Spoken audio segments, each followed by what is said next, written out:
Welcome everyone to A to Z's Notre Dame Live. We do these live streams every Wednesday at noon Eastern Time. I, of course, am Ryan Roberts here at A to Z Sports, but I have a special guest to join me today, a good friend of mine, Joe DeLeon, that I actually do an NFL draft pod through A to Z Sports called Best Podcast Available. Joe is also one of the co-hosts over at Ruffino and Joe College Football Show. I want to bring Joe on to discuss the transfer portal conversations because we're going to go a little bit deeper into the hole that Notre Dame has put together. So remaining for players to enter the transfer portal, but Joe's also a Notre Dame fan. But he also has the more just general national view of some of these players as well.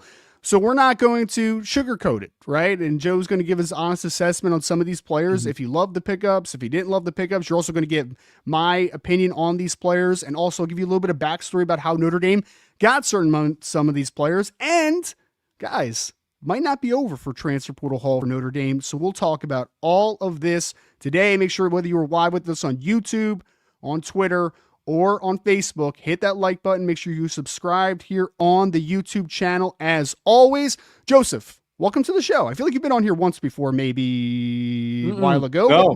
No, first time that you have allowed me the opportunity to join you on the Notre Dame show, which is kind of ironic considering how much you and I talk Notre Dame like off air over text and how much we've been talking about these transfer portal classes and how much I yell with my co-host Blake Ruffino about Notre Dame every single week. It's quite surprising that you and I have not really collaborated for any Notre Dame content. I'm excited regardless. This is a time to be excited if you're an ND fan. Yeah, and IGK, I see you talking about the connection being iffy. My computer almost died before I got on here, but I feel like it is getting better and better as the time is going on. So I think we'll be okay here, but appreciate the feedback in the chat. Guys, and I want to hear your opinions in the chat on each and every one of the players that we're talking about today. Because as I said, Notre Dame has already signed 8 players via the transfer portal, and I don't think it's necessarily stopping. There's a couple potential guys to just kind of keep your eyes on for depth purposes, and then one big old boy that we'll kind of hit on here as well. So, Joe, if I had to ask you, going into the transfer portal period, what is the biggest position of need on Notre Dame's roster? Because I know what I would say. What would your answer be to that question? It was wide receiver, and it's always been wide receiver. Well, because we look at the growth of the receiver position for Notre Dame, where there were high hopes in the first year under Freeman, and the offense completely underperformed. The Malachi Fields this past year, who was it was a very promising addition, and the big plays that he was able to make as seemingly CJ Carr's go-to target. But it always felt like Notre Dame was missing out on that truly dominant big play guy, a guy who was capable of being an 1,000-yard receiver. And I feel like you and I, talking before the portal opened, our eyes were on Nick Marsh. The hope was to get Nick Marsh, and that potential connection between him and Carr would have been perfect. They weren't aggressive enough, and Indiana boxed him out. I think that there's been some pretty good recovery addressing the receiver position with a completely different mentality. But for me, Ryan, I thought receiver was the number one need. I know that there are other positions that they would want to address. I know that maybe you're going to probably bring up defensive line is where you're looking at. They've been somewhat well recruited in those areas compared to receiver. So that's why I lean at wide receiver. So for me, it would have been defensive tackle, and it still remains defensive tackle because you lost 5 of your top 6 defensive tackles from a year ago, right? And like the depth there is the major question mark for me, but I understand why some people would look at wide receiver. I had a comment, King Trap Lord says, what the hell, you got Joe on, let's go. Absolutely. Hey, before Joe was a big time on Ruffino and Joe, he has been on my podcast for much longer, different iterations of the podcast. So yes, happy to have Joe on. But Joe, all right, I was going to start with defensive tackle, Francis Brew out of Pitt, but let's go to wide receiver then, since that is your opinion. You know that wide receiver is the more pressing need. I do think that obviously it was a big need. That would have been number 2 on my need. Well, I guess we could have had a conversation about kicker and the importance of getting a kicker in the portal, I suppose. Well, but yeah, it's pretty important. Pretty important. We'll talk about the kicker that they picked up from Purdue though on Tuesday, as we're recording live here on Wednesday. Wide receiver. Here's my question to you, Joe. Of course, Notre Dame picked up Quincy Porter from Ohio State. They picked up Mylan Graham from Ohio State. Quincy Porter's that big boundary presence that Notre Dame has needed. Mylan Graham is more of the speed factor that he brings to the table after catchability. Over the last couple years, Notre Dame has prioritized the portal, wide receiver in the portal, but they've gone with experience. Malachi Fields, Chris Mitchell, Bo Collins. They've gone Will Pauling. They've gone with proven production to add to a younger wide receiver room. They went the complete opposite this time. They went with two players that had 10 catches for 150-something yards last year. That's all they have. But they're both former 5-stars for a reason. So obviously they're incredibly talented. Does it make you worried at all, to start this conversation, that Notre Dame is kind of gambling on young, unproven talents compared to bringing in more of proven commodities that they've done over the last couple of years? No, even though they are losing Fields, I do think that there was upside presented from some of the guys that were within the offense last year, especially the fact that Faison's coming back and he was showing that he was getting back to full health. Like, I feel pretty secure knowing that he's returning.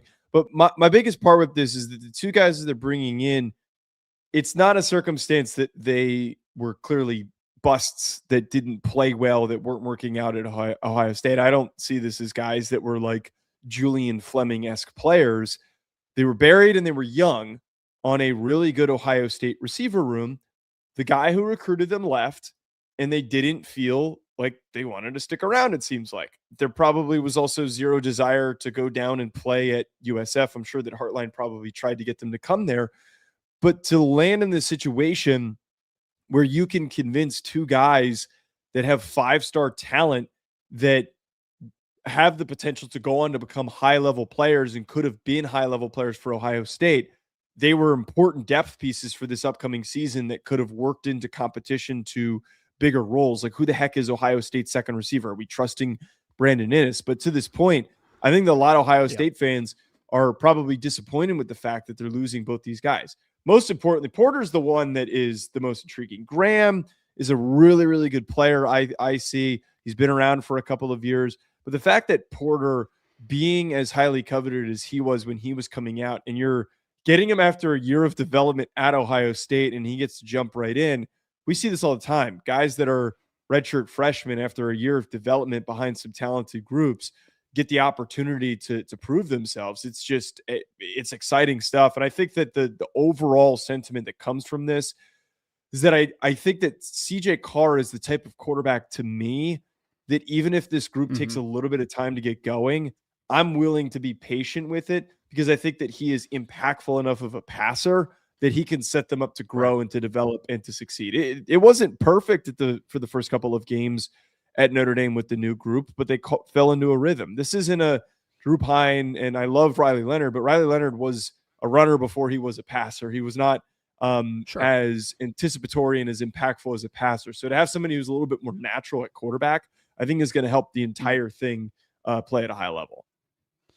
So, and I saw people talking about the presser with Coach Freeman coming up at 1 o'clock Eastern time. Just for people that don't know, that's more of a roster flip over type of conversation. He already has let Adam Schefter know, and Adam Schefter tweeted out that Marcus Freeman is not going anywhere in 2026. So don't have to worry. Don't have to be anxious for this press conference. They'll talk about some of their transfer portal things, and then they'll talk about Coach Charlie Partridge being the new defensive line coach. Like, that's the conversation for today, just for context.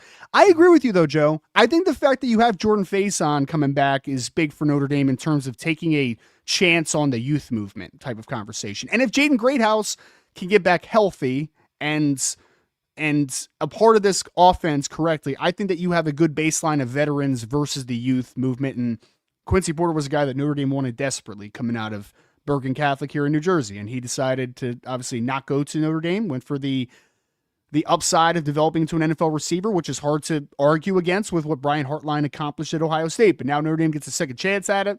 I think it is very interesting. I also agree with you.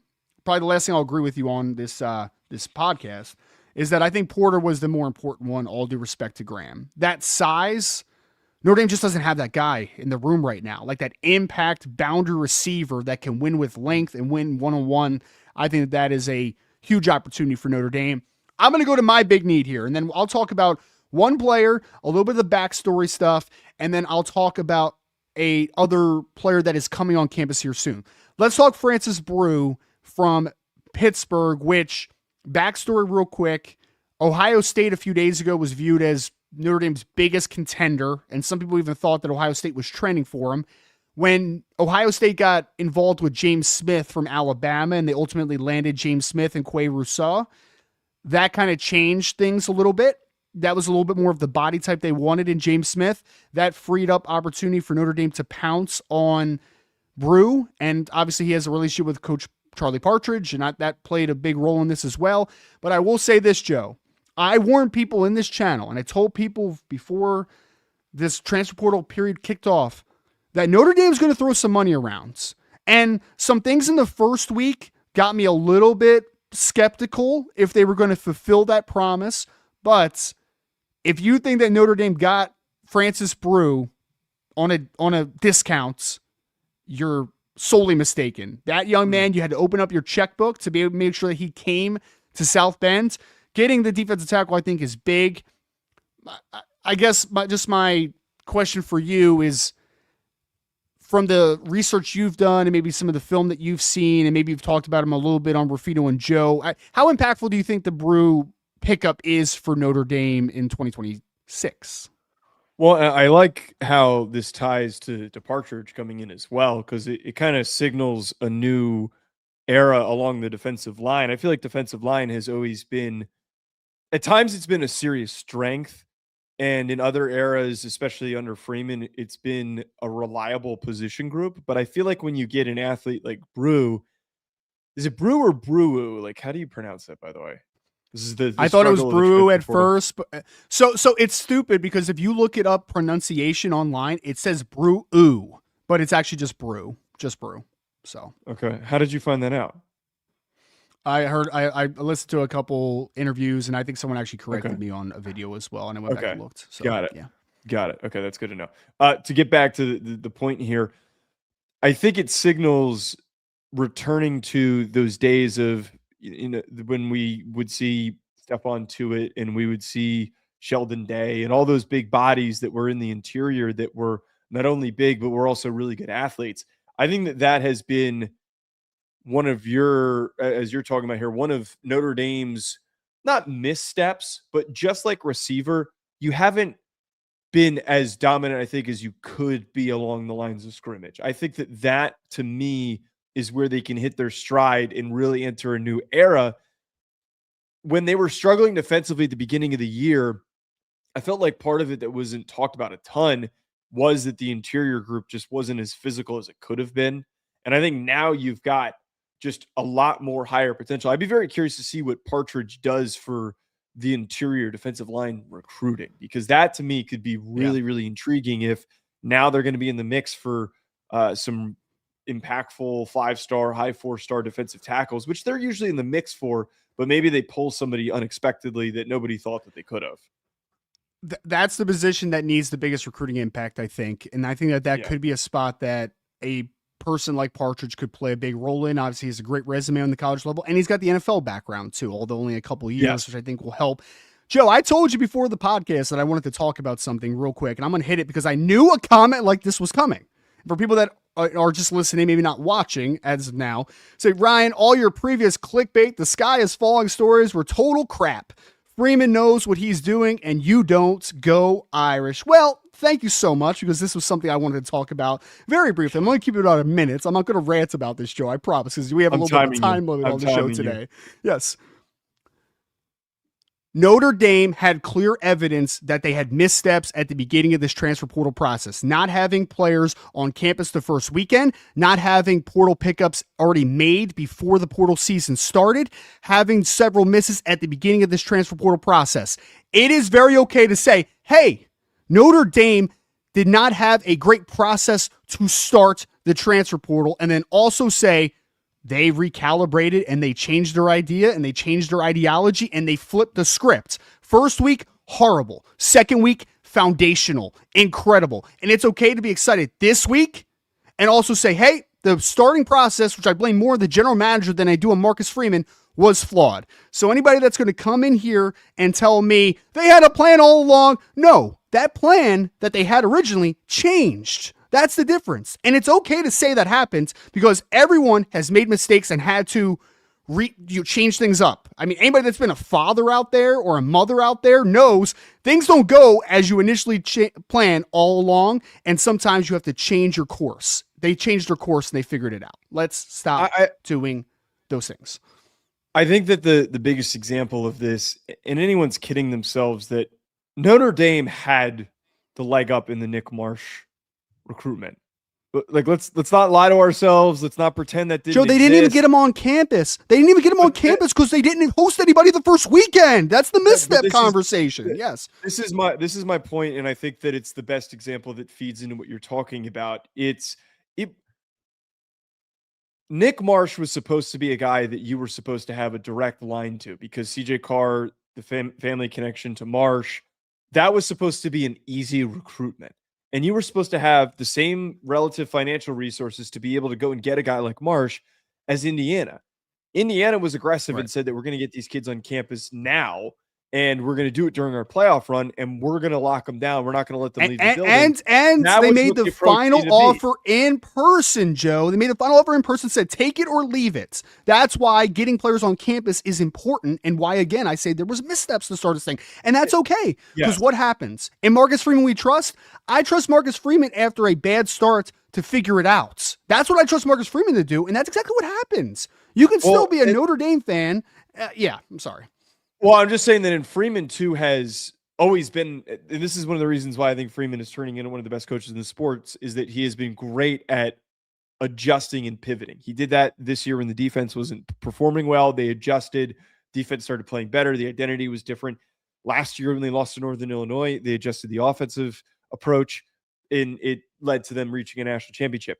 I just don't know how anyone can tell themselves and convince themselves that it was sound logic to say we're not going to bring any of our big targets on campus for the first weekend.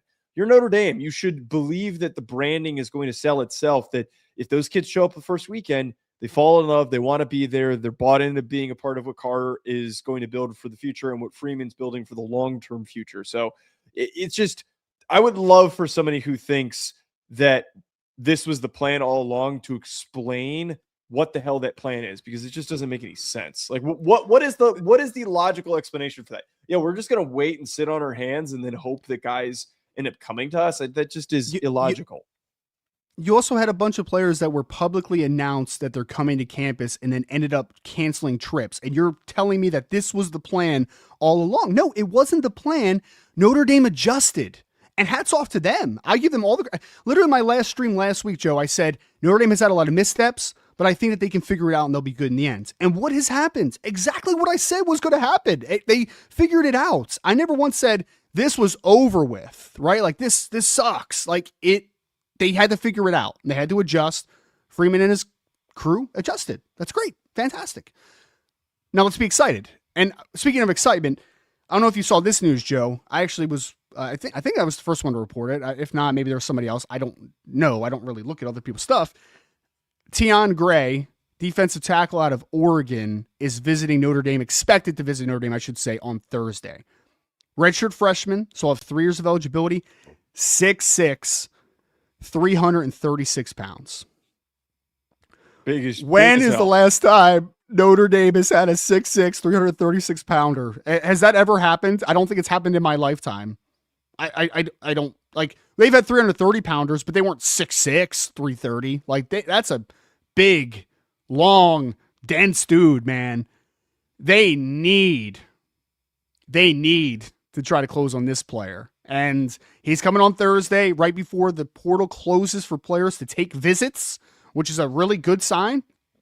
Sounds like Missouri is going to be involved because he's actually from Missouri. So, hometown kid, but a lot of people think that Notre Dame's got a legit chance here, man. And if they're able to get Brew, more of the smaller, physical, but quicker, kind of undersized interior rusher, and then you're able to get a guy like a Keon Gray, that is where I think you stamp an A+ on this class. I think it's already an A class, portal class for Notre Dame. But if they get that player, that's an A++++++, in my opinion. Well, so let me ask you this though. I obviously completely agree with you that a guy like him of that size, that's what I'm talking about here. You know, I think of Heinisch, who did some really good stuff when he was at Notre Dame, but he was tiny, and watching him get moved around a little bit at the point of attack against Ohio State, I think really put into perspective of the issues of not having just a massive body in the interior. I was actually just on a Penn State show that was we were just talking about this. He was asking me, and he was bringing up, Tom Hannafin was bringing up on the State of State, how outside of all the Iowa State guys that were coming into Penn State, they were just going and recruiting guys that were 320 plus. And I think that now that is a conducive approach to building rosters where you want to get the athletes on the outside because those guys cost a lot of money, and then moneyball it a little bit with depth in the interior with big bodies, because you really just need guys who are going to take up space. It's harder to move a player who is 6'6", 330, even if he's not particularly flexible. I don't need Buddy to be getting tackles for losses. I don't need him to be doing that. I just need him to take up space, to free up the fast linebackers on the roster, and to let your talented edge group that now added another guy with Keon Keely to be able to be set free. Do you think that Gray, though, is just a body, or do you think that there is some upside there? Because I think you would know his film a little more than I had, you know how I am with scouting, Joe. Sometimes I do advanced scouting where you just kind of look at a team blindly and just take notes. I had his name penciled down for like a future potential draft prospect. Now, not like a slapping a top 100 grade on him, but he flashed for me, absolutely. And obviously that size pops up. And I mean, he played a good amount for Oregon this year. It wasn't like he didn't play at all. Like, he played for Oregon and was pretty dang good in the reps that he had. So if Notre Dame was able to land that one, it would be huge. I want to hit Keon Keely in a second here, but one interesting one, I was looking at 247 Sports, like his high school recruiting background for Keon when I was writing the article about him. Do you know the player? And he was about 295 coming out, just for context. Do you know the player that one of the 247 guys had compared him to as his player comp? No, who was it? I thought this was interesting. Jerry Tillery. I thought it was interesting, dude. I'm like, it feels like it's meant to be, Joe. It feels like it's meant to be, they're nothing man. Alike. Tillery was never that big, though. Well, he was 295 coming out of high school, right? So like Tillery was only about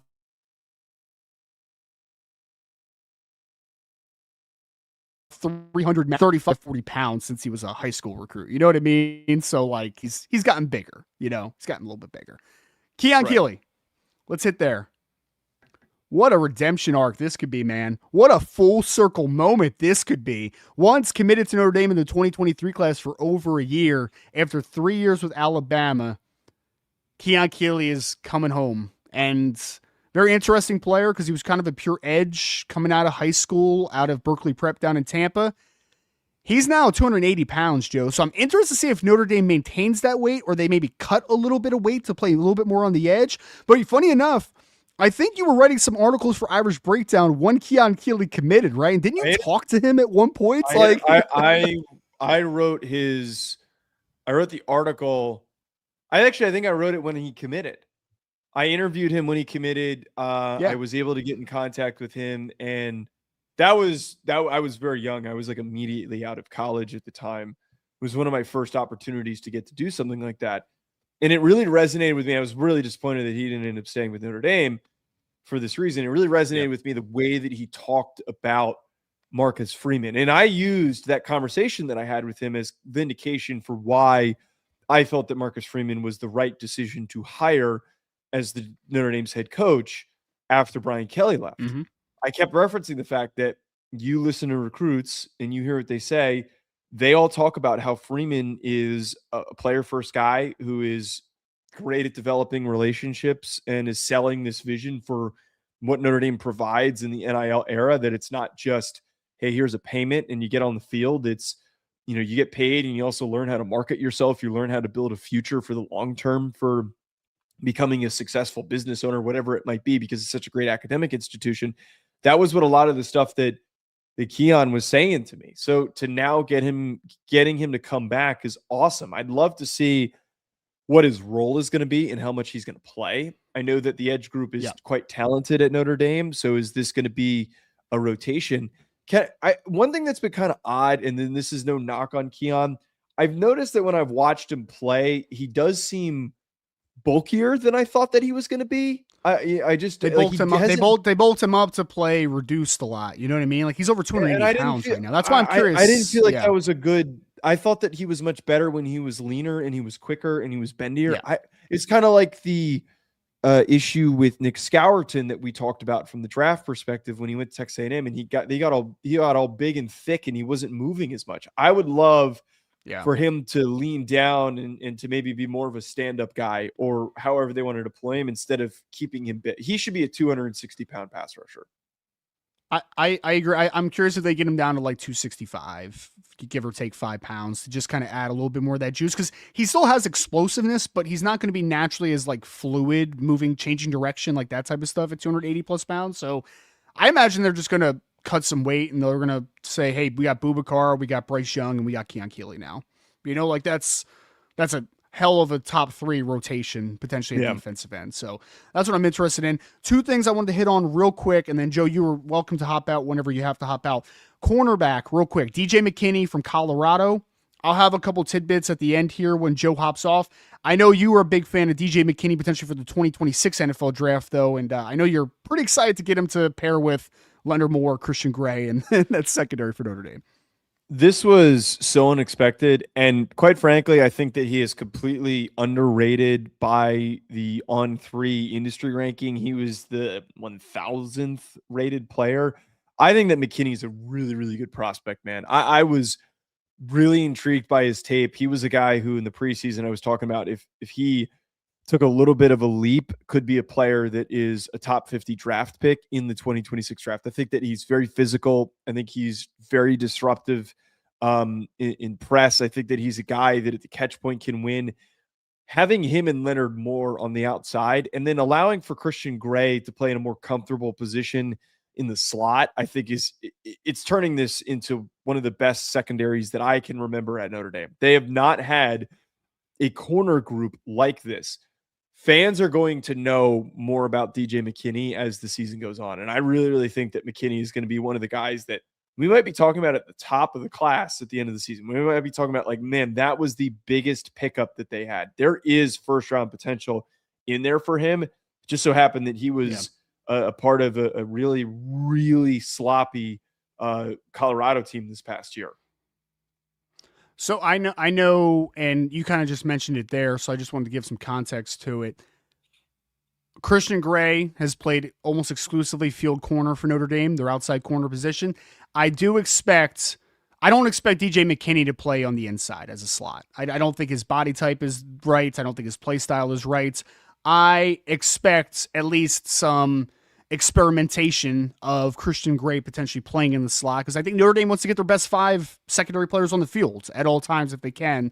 So I do anticipate that there might be some Christian Gray, at least cross training inside at the nickel. We'll see when spring practice kicks off and all that type of stuff. But man, DJ McKinney, Leonard Moore, Christian Gray, Adon Schuler, Tay Johnson, Luke Talich, Dallas Golden, Mark Zachary. That's stupid, buddy. Like, that is a stupid amount of depth, and you have created a ton of it right now. So, yeah, man. Joe, I'll let you get off on that one. I appreciate your time. I know you got a lot of work to get done. But, I'm going to stay on here for a couple more minutes. But thank you so much for joining me, man. If you want to plug Ruffino and Joe real quick or anything else, go for it. Yeah, everybody go check out Ruffino and Joe show. I will catch up with you later in the day, Ryan. Everybody, this was a blast getting to talk some Notre Dame transfer portal, and it'll be exciting to see if the Irish can turn things around in 2026 and go from being really good this year to back in the national championship. And also, I saw somebody asked where I got this hat from. 47 brand is selling like a Orange Bowl collection, and I bought it gut purchase. Whenever I see a cool hat, I buy it. It is one of my biggest expenses every single month, is buying stupid hats that I don't need. I don't know if they're still selling it or not, but it is worth checking out. All right, Ryan, I'll catch you later, man. No free advertising, man. Good job there. Appreciate it. All right, see you, Joe. All right, folks, there he is, Joe DeLeon. I'm going to stay on here for a few more minutes because I want to add just some context to the conversation, and there's a couple more players that Notre Dame has signed, obviously, that I would like to also just kind of hit on a little bit.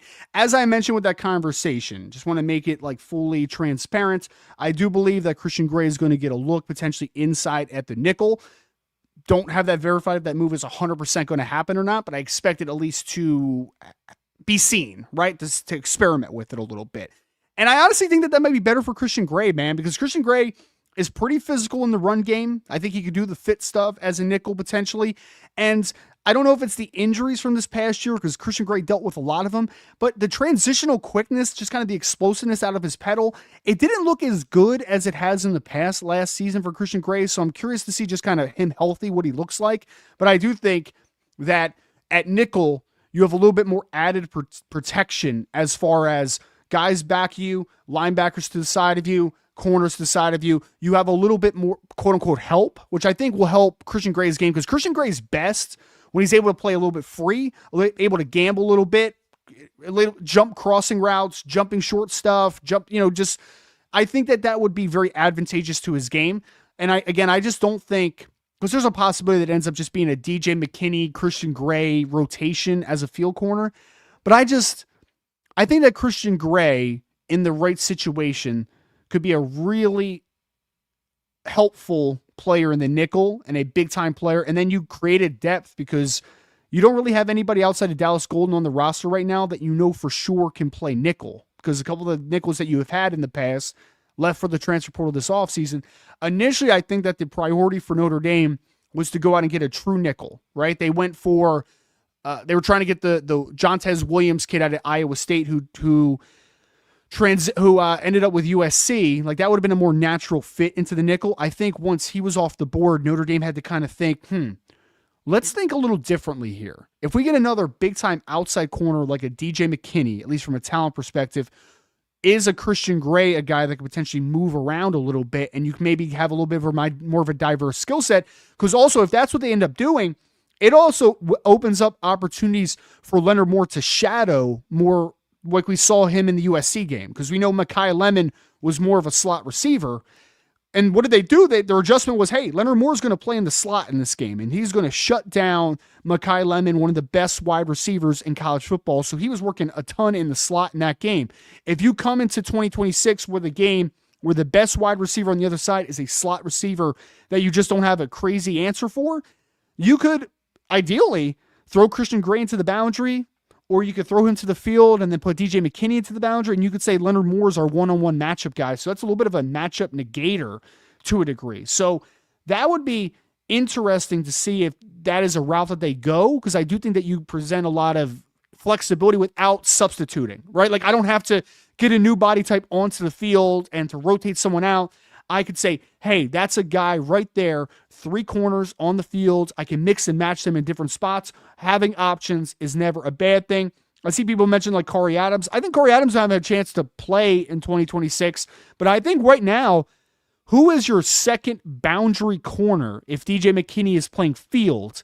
I think that's where Corey Adams might come into the conversation of like maybe he's the guy that you say is your number 2 behind Leonard Moore, learns for a year, and then maybe he's your starter in 2027 once Leonard Moore more than likely enters the 2027 NFL drafts. So I really think I love that pickup for DJ McKinney because I think it makes you a lot more versatile, which I think is going to be really interesting. We just had Jet Irish fan in the chat who asked about Jayden Sanders. Admittedly, still doing a little bit more research, and I see like Aiden Pouncey. Aiden Pouncey's 170 pounds right now, 175 pounds. He needs to mature a little bit. I love Aiden Pouncey as a football player, but is he going to be ready in 2026 to play a lot? We'll see. I mean, again, he's a lighter guy. I think he needs that physical development aspect. He might need a year of maturation. But Jet Irish fan asked about Jayden Sanders. I admittedly haven't done a ton of film work on Sanders yet. I knew that they were looking at him, but I didn't know if they was a guy that they were going to 100% push for, and obviously they ended up making a strong push for the former Michigan cornerback. He graded out well, if you like the PFF services and that type of stuff. He's got a bigger frame at 6'1", 193 pounds. He's played mostly on the outside, so he feels like a guy that maybe could be that second boundary, a guy that maybe competes with the Corey Adams. I don't know exactly, but we'll see what the forecast for Jayden Sanders in the 2026 season is, but I mean, I like the pickup just on paper. I mean, it seems like, he's a top 200 recruit, 4-star kid. It wasn't like he was a guy that never played or whatever. So He was a true freshman last year for Michigan who played a lot of football. So at worst, feels like a nice depth piece pickup, for 2026, but we will see how all that works out. I want to talk about kicker real quick, and then we'll backtrack if there's any notes that I wanted to hit on otherwise. But Notre Dame obviously picked up a commitment on Tuesday from Spencer Porath. I want to make sure I pronounce that correctly. He is the former kicker from Purdue who was 15 of 17 last season as a sophomore at Purdue, long of 53 yards. He also made all 24 of his extra points, which is not a crazy number, but Purdue is also just not a very good offense, so didn't have a ton of opportunities there. Trivia question for you all. So last season, Spencer Porath made 39 of 41 kicks that he attempted for Purdue. If Perth, it's pronounced Perth apparently. All right, so Spencer Perth, excuse me. My apologies. Thank you, IGK. At Purdue, he made 39 out of 41 kicks. If I told you Notre Dame's kicker made 39 out of 41, he only missed 2 all year, you'd be very excited based upon what we saw last season. It was really ugly. Trivia question for you all. Oh, you're just kidding. Why are you doing that to me? You can't do that to me live on the air because I thought it was Porath, but then you made my mind turn too much. You made my mind turn. But okay. Spencer Porath, that's what I'm going. If it's wrong, I apologize, Spencer. Please hit me up in the DM and correct me on the pronunciation. Please, please, please, please. Trivia question. How many field goals did Notre Dame attempt without looking? How many field goals did Notre Dame attempt in 2025, and how many field goals did they make in 2025? How many attempts? How many makes? How many makes? How many attempts? Let me hear it. Love to hear if anybody has any guesses there as I work through the chat a little bit. How many field goals did Notre Dame as a team make in 2025? How many did they attempt in 2025? Because again, Spencer Porath was 15 of 17 with a long of 53 yards. No, Renee, I don't think I've ever blocked anybody on this channel. So you are good. Michael Park says 8 for 17. So he thinks that they made 8 field goals out of 17. Jig, I think, is joking, said that they were 0 for 4. Crandat said 35 and 51. Again, I'm talking about just field goals, not extra points, because Notre Dame attempted like over 60 extra points last year. We had 8 for 22 from Raymond Harton, 6 for 9 from Spades, 1 for 4. We have 10 of 18. We have 11 of 23, 15 makes, 38 attempts. That would be wild if they attempted 38 times in 12 games if they only made 15 out of 38. That would be a wild thing. Wild thing. No, 0007 NDC. Nothing has occurred to me that you say. Are they an upgrade over Nick Marsh? Maybe, but the conversation is you went young and unproven versus proven. I'm totally fine with the way route Notre Dame went, but there's some tug and pull to known commodity versus non-known commodity. I wish that we could have like those deeper conversations, but you don't seem to be able to have that. All right, so Notre Dame, I'll hit it for you here. Oh, and Don Lloyd, I know you looked that up. You looked that up. Don't lie to me. Notre Dame attempted 9 field goals in 2025 in 12 games. Only 9 attempts in 12 games because they weren't very good at it, and they only made 5 field goals. 5 for 9, which is it's not great. It's not great. So all that is to say, I'm not the person to ask about how good of a kicker Spencer Porath is in terms of his plants, his swing. Like, I'm not that guy. Just not. Admittedly, I'm not that guy. I'm not the special teams guy. But on paper, it's a massive upgrade, man. Massive upgrade. Like, there's no question, right? Like, there's no question that it'll at least be better as long as he doesn't get injured. I mean, Notre Dame has had some weird injuries the last couple of years with Mitch Jeter and Noah Burnett with, like, I think Mitch had a groin and then Noah had a hip, or it might be vice versa, whatever. That wasn't great. But I do think that if healthy, this is a massive upgrade. Has to be. I mean, I would be shocked if it wasn't. And then again, he made all of the 24 extra points he made last year. And I think Notre Dame missed at least 4 extra points last year. I I had it written down somewhere, but I think I may have closed out the thing. But yeah, barring an injury, which I'm not wishing for, obviously, I think that is a nice pickup in terms of it can't be worse, right? Like, it can't be worse than what it was last season. Hopefully. I may have just jinxed it. If I jinxed it, I apologize so much. I see little Irish shut your mouth. Yeah, I'm sorry. If I jinxed it there, I'm really, really sorry. But in theory, on paper, it feels like a good pickup. Feels like a good up. Yep. And Michael Parks said he made 3 for 3 on field goals and 3 extra points for Notre Dame. Yep. So funny enough is that goes back to Marcus Freeman does tend, and the Notre Dame staff does tend to value kick or players that they've seen in person. I'm very curious if like that goes deep into their evaluation of there's like the advanced scouting stuff of leading up to games where you really dive into players' past games and just kind of diagnose what type of football player he is, tendencies, all that type of stuff. And then seeing a player in person is very interesting because obviously they saw Brew in person this past year. They saw Riley Leonard in person. They saw Bo Collins in person. They saw Malachi Fields in person. Notre Dame is a player that or is a team that does prioritize players that they have seen in person and done some self-scouting on and done some advanced scouting on, which is interesting. Nick Marsh is not coming to Notre Dame. He has signed with Indiana just so that we know and we're good there in the chat. So there we are. All right, so I covered Porath. We talked a little bit about Keely with Joe.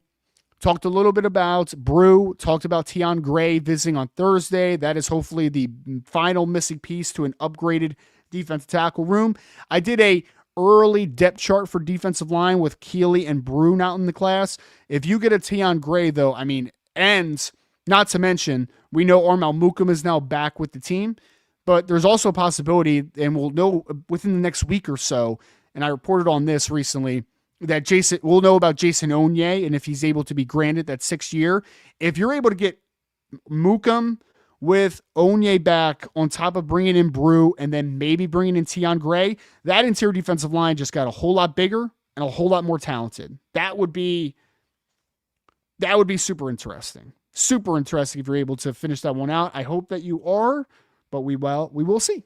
We will ultimately see. Also, Jalen Snead announced that he's coming back as well to hopefully shore up the front 7 because it is expected that Drake Bowen will miss at least the majority of spring practice, if not all of spring practice, with a hip injury. So Drake Bowen is out for a bit of this offseason as things stand.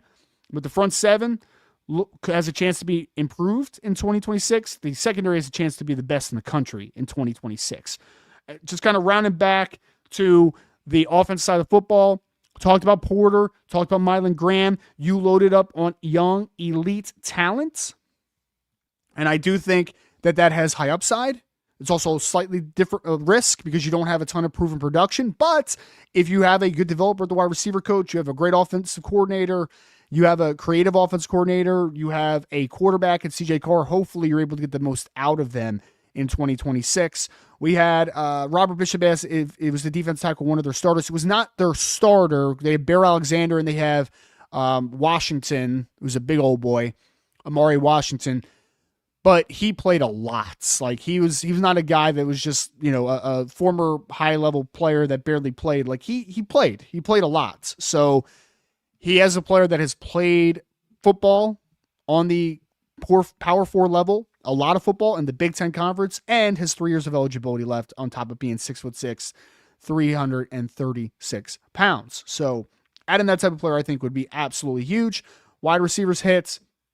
Other than that, guys, I think there's a possibility outside the defensive tackle that is on the board in Keon Gray. Notre Dame might add a player or two for depth purposes at a couple different positions, depending on how the rest of the portal process shakes out. We have a couple more days until figuring out who all is definitely entering or not.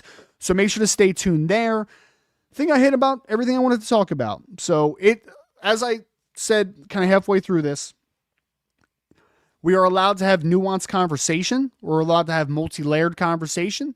We're allowed to say, hey, Notre Dame got off to a rough start, several missteps, but they recovered. We are allowed to say that, and we are also allowed to say that you should be super excited. And Jaden Osbury is back, and barring something unforeseen that I don't know about.